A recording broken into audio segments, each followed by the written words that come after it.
Hello peoples, and welcome to my basement. And guess what? It's the return of the sex lights. Oh yeah.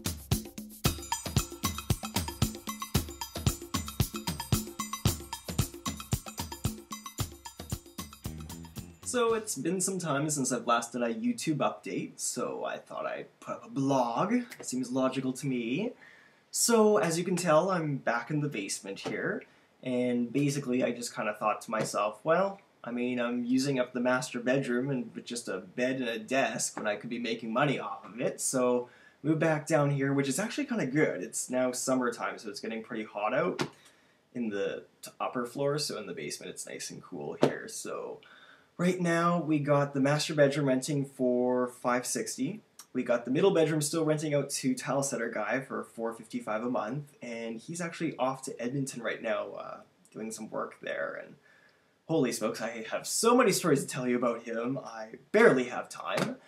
And then we have a new roommate who is amazingly renting out the end reject room for $535 a month. So the whole place is renting for $1540 a month once again, and is basically earning a profit, and awesome, right? That's the way it should be.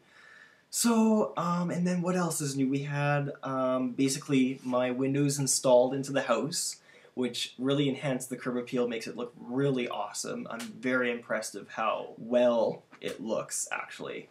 It's very well worth it. And yeah, it probably added lots of equity to my home, and the curb appeal looks pretty good, to tell you the truth.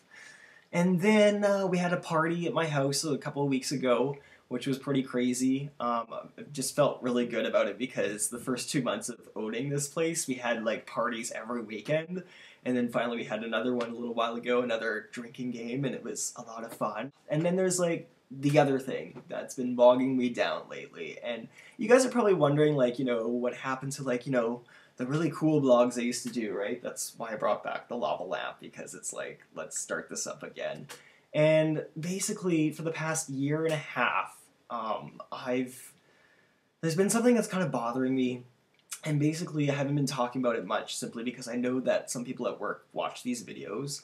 But at this point right now, I think it's kind of like everybody kind of knows what's going on, and I don't really care if they really watch this.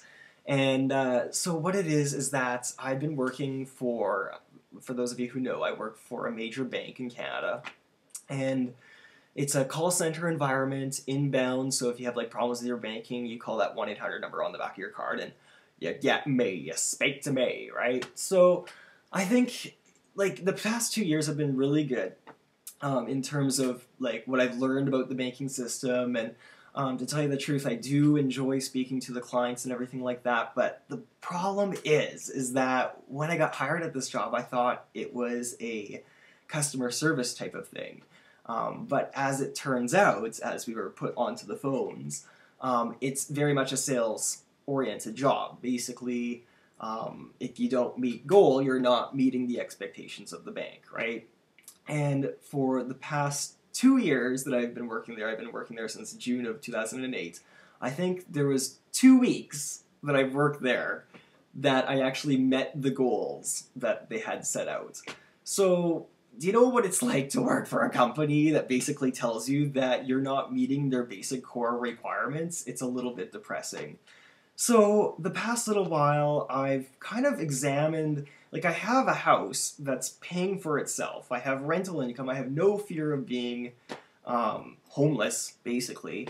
And I'm just trying to figure out, why the heck am I still working for this bank? Well, A, it pays pretty well, to tell you the truth, and I think they still need people to pick up the phone to like answer these people, right? They still have certain like service levels they have to meet. But I'm thinking from my personal side, well, why am I still working for this bank? I'm kind of waking up in the morning and not really wanting to go. I really only have one really good close friend at this banking institution that I work at. And I was just really kind of examining, why am I working for them? The house is paying for itself. I should just kind of retire, right? And basically, my really close friend at work and I discovered why we're still working for them. And what it is that when you work for a bank, and I remember the first couple of calls I took at this call center here, you get some employees that call you sometimes.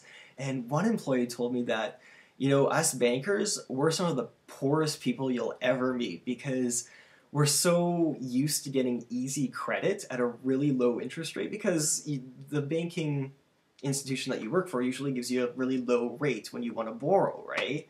And we get so used to like totally just pushing us out, like using this credit that we never leave because we're always owing money for the very institution that we're working for, right?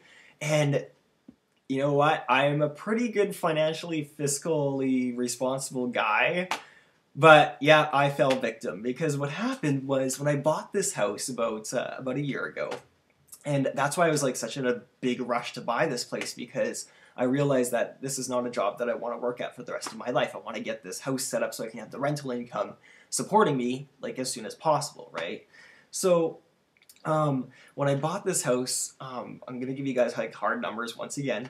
$124,000 mortgage, and the mortgage rate is fixed at around 4%. And I had about $5,600 owing on my line of credit, which at the time was at like 2%. It was really low. And what I was doing is I was doing lump sum payments to my mortgage because, again, the mortgage is a higher interest rate. You want to pay off the higher interest rate first. But what was happening is I was paying down the mortgage. I was still doing renovations to my house and putting it on my line of credit.